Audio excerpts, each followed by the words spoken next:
तो आप सभी को नमस्ते प्रणाम। मैं आपका अपना ठाकुर प्रखर सिंह और रात के 10 बज चुके हैं और कहानी का जो सिलसिला है बदस्तूर जारी है। साल 2017 में राजस्थान में एक जिला लगता है बांसवाड़ा जिला, और इसी जिले में एक इलाके में एक तालाब पड़ता है जिस तालाब को लोग नाथेलाव तालाब के नाम से जानते हैं।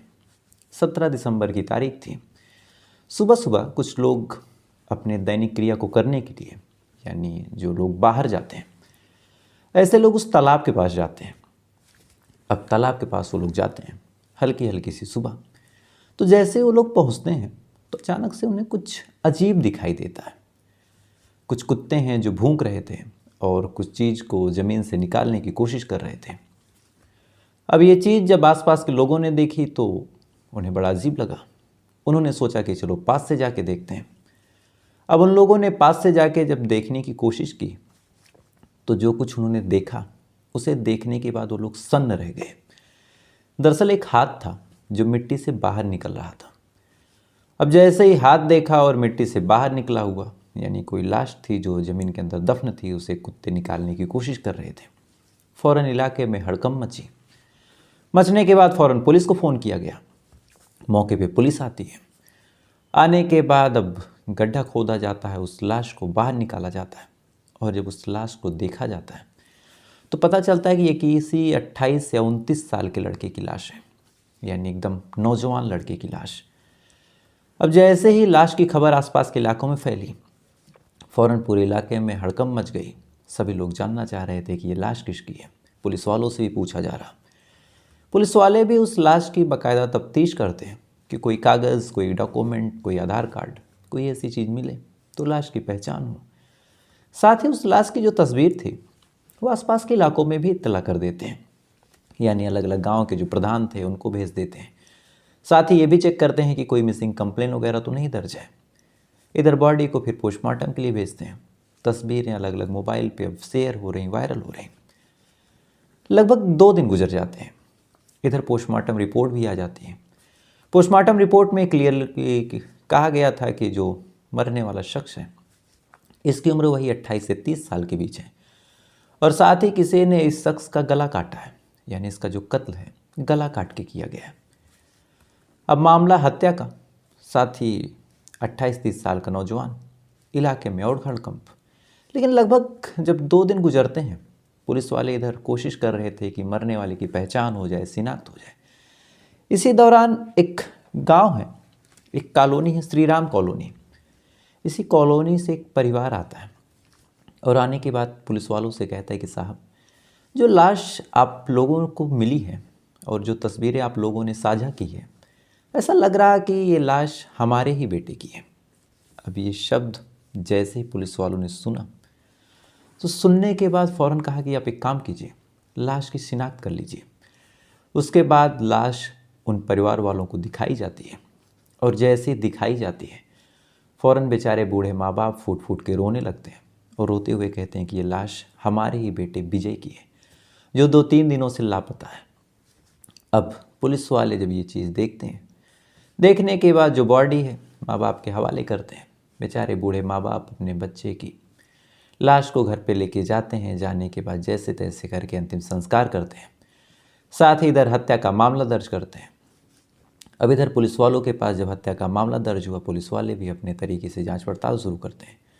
लेकिन सबसे हैरान करने वाली बात ये थी कि एक लड़का, ना जिसकी किसी से दुश्मनी है, ना किसी से कोई रंजिश है।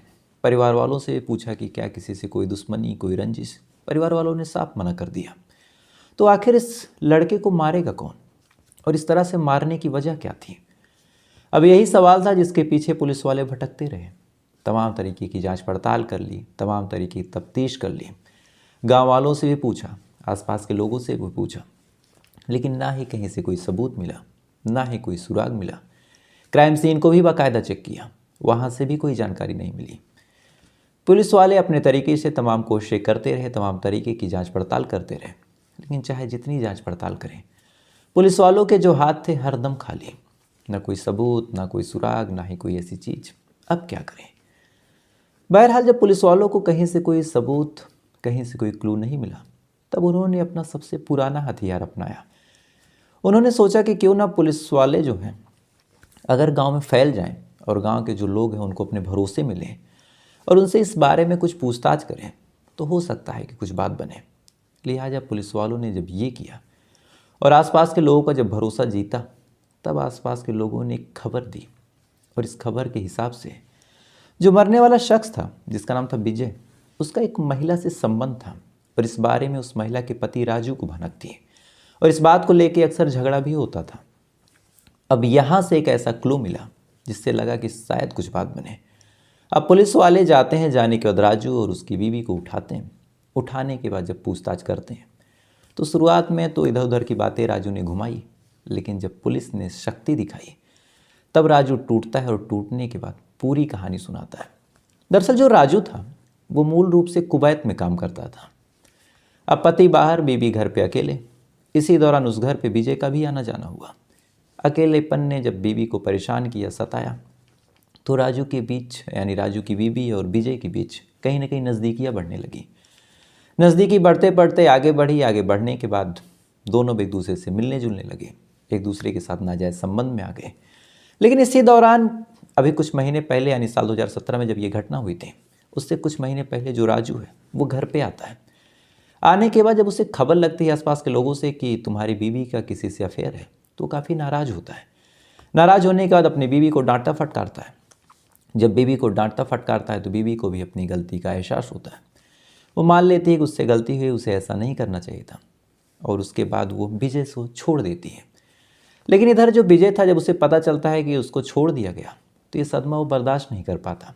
लगातार उस महिला से संपर्क करने की कोशिश करता, उससे बात करने की कोशिश करता, और जब अंत में राजू ने काफ़ी समझाया और विजय ने नहीं माना, तो फिर उसने फैसला कर लिया कि आज इसे रास्ते से हटा देना है। लिहाजा राजू पूरे प्लान के तहत विजय को बुलाता है।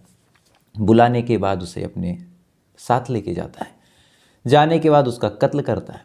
कत्ल करने के बाद लाश को इसी नाथेलाव तालाब के पास दफन कर देता है, और दफन करने के बाद वहाँ पे चला जाता है। लेकिन जल्दबाजी और हड़बड़ाहट में उसने मिट्टी उस हिसाब से दबाई नहीं थी, जिस वजह से कुत्तों को जब एक लाश की खुशबू मिली तो फिर कुत्ते उस मिट्टी को खोदते हैं और एक हाथ बाहर निकाल लेते हैं, और उस हाथ की वजह से ये पूरा मामला सुलझा। तो ये पूरी कहानी जब पुलिस वालों ने सुनी तो कहीं ना कहीं फिर एक बात सिद्ध हो गई कि नाजायज़ संबंध का जो अंत होता है वो बड़ा भयानक होता है। और आज की कहानी यहीं तक है, क्योंकि मुंह में कुछ इन्फेक्शन हुआ है और बोलने में काफ़ी असमर्थता है, और साथ ही एक प्रयोग भी है कि कई लोगों का कहना था कि 8 से 10 मिनट की कहानी हो, तो वो भी करके आज देख लेते हैं।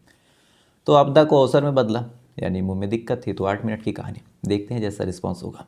तो फिलहाल ये थी पूरी कहानी। उम्मीद है कहानी आपको अच्छी लगी होगी, कुछ मैसेज मिला होगा। तो आपसे कल फिर मुलाकात हुई किसी दूसरी कहानी के साथ। तब तक अच्छे रहिएगा, खुश रहिएगा, अपना ख्याल रखिएगा, अपने देश का ख्याल रखिएगा। जय हिंद, वंदे मातरम।